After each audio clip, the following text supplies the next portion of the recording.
So I definitely understand this question, and I got quite a few of these questions when it came to my rabbits. And before I was really into breeding rabbits and growing up in 4-H, I wouldn't understand this either.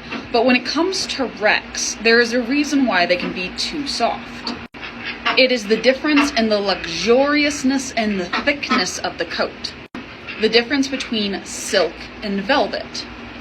And this is also a time when I wish I could just let people pet a rabbit and see that there is an obvious difference between these two. So Lizzie here, for instance, always gets me in trouble at a show for being too soft. It's not that big of a deal and she always places well, but her coat is definitely different from a rabbit that isn't too soft. So if you take Lizzie here and turn her around and run your hands up her coat, you can see how the fur falls. And then when you press on the coat, you can see my handprints are left in it. So it doesn't have the bounce back that we want. The fur isn't as thick and luxurious as we want in a Rex. And when we pet her, she is super soft. But it is not the kind of softness you want because there is not that fullness of the coat. There is some density, but it's not as dense as we would like it to be.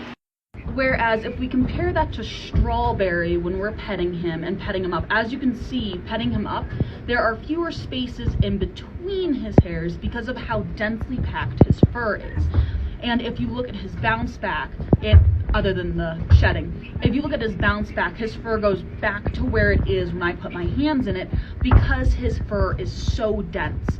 So he is soft, and he's not as soft as Lizzie, but there's just more fur there and it's more luxurious, even though he is molting right now. He is just so dense in his fur that it is the difference between silk and velvet.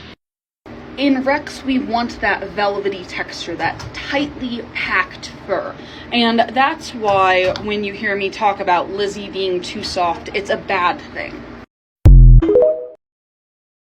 So there's a few ways you can stack them. You can make your own racks like we have here, which are just made out of plywood.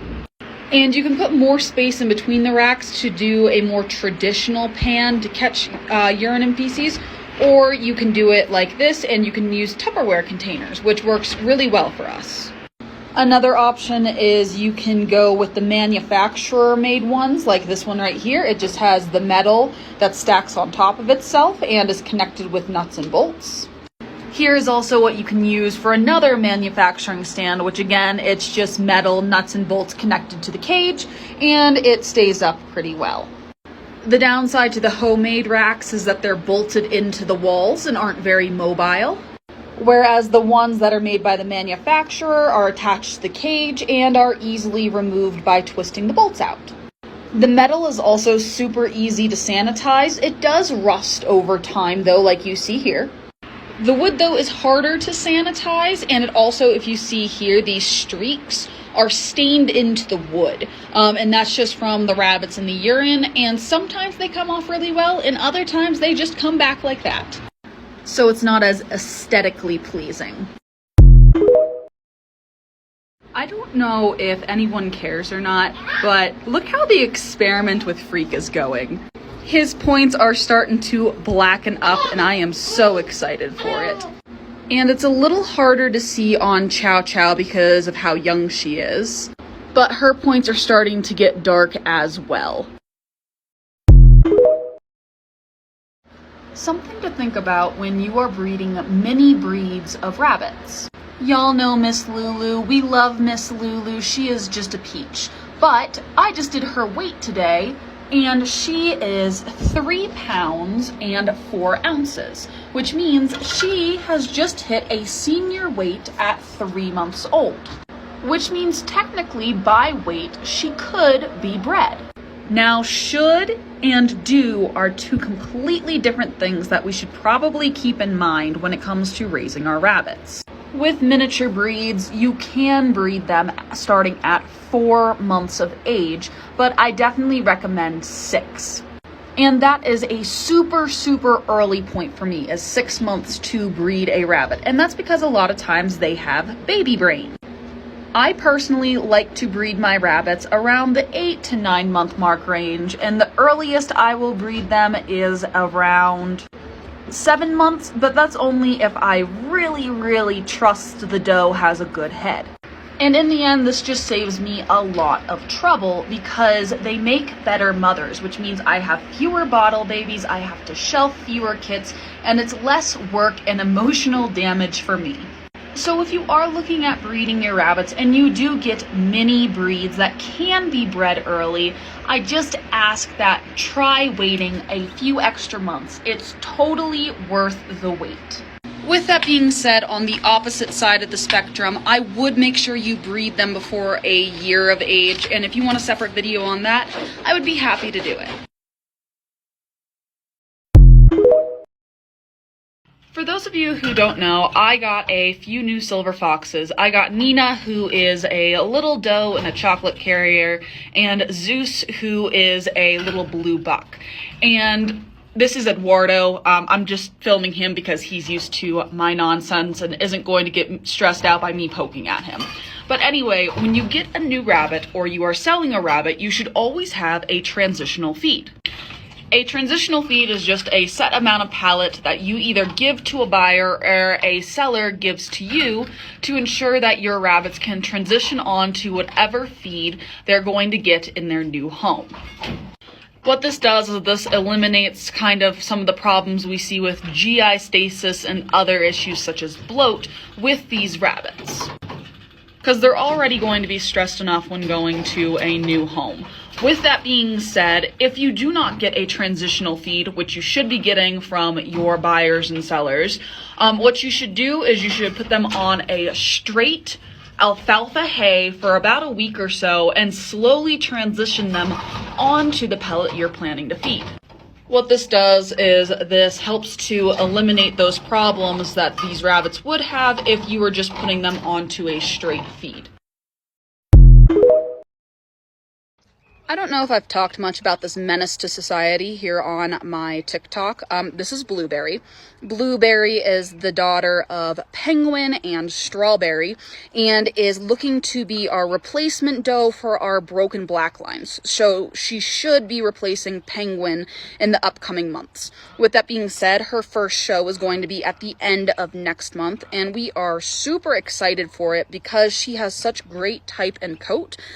She's basically Strawberry in female form. With that being said, we're hoping to get a couple legs on her and to work on her until she hits about 8-9 months. And then once she hits that point, we are looking at breeding her. And if she can produce some really nice kits like her mom does and have nice size litters, she will be the replacement for our program. So this is Blueberry, and she has her father's personality. So please help me. Send help.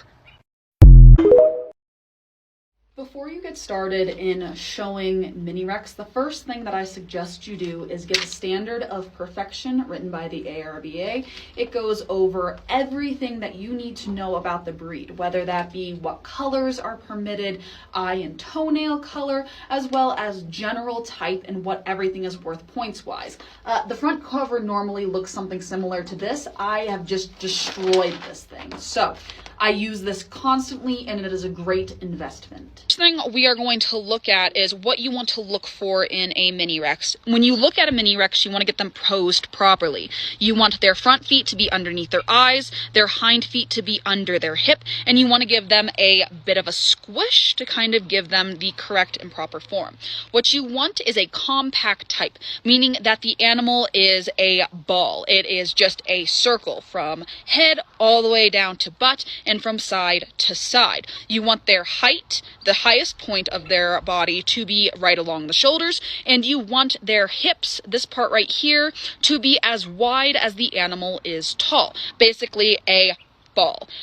Another thing you want to look for when it comes to a mini Rex is that classic Rex fur. So basically your undercoat and your guard hairs should be the exact same length, and you should be able to have what is called a bounce back. So when you are looking at the animal for show, when you put your hand in on the coat, that coat is going to bounce back after you have put your hand onto it. Another thing that you are looking for is fur density. So when you run your hands over the rabbit like such, it should just be nice and thick. Some biggest problems when it comes to mini Rex that I see on a show table is that they don't have the proper fur density, meaning that they don't have proper bounce back of their fur, and they're just too soft overall. Another thing we see quite often is an animal that has too long of a shoulder. You want basically no shoulder at all. It should just be a big rounded ball. Another thing that I see quite often when it comes to mini Rex, and a problem that I myself have in the barn, is they are very easy to get overweight. So you want to manage their feed appropriately and do a bunch of weighing on them, because they bloat out pretty quick, and as a mini breed, you want them on the smaller side. But all of that information should get you started when it comes to showing mini Rex. Good luck.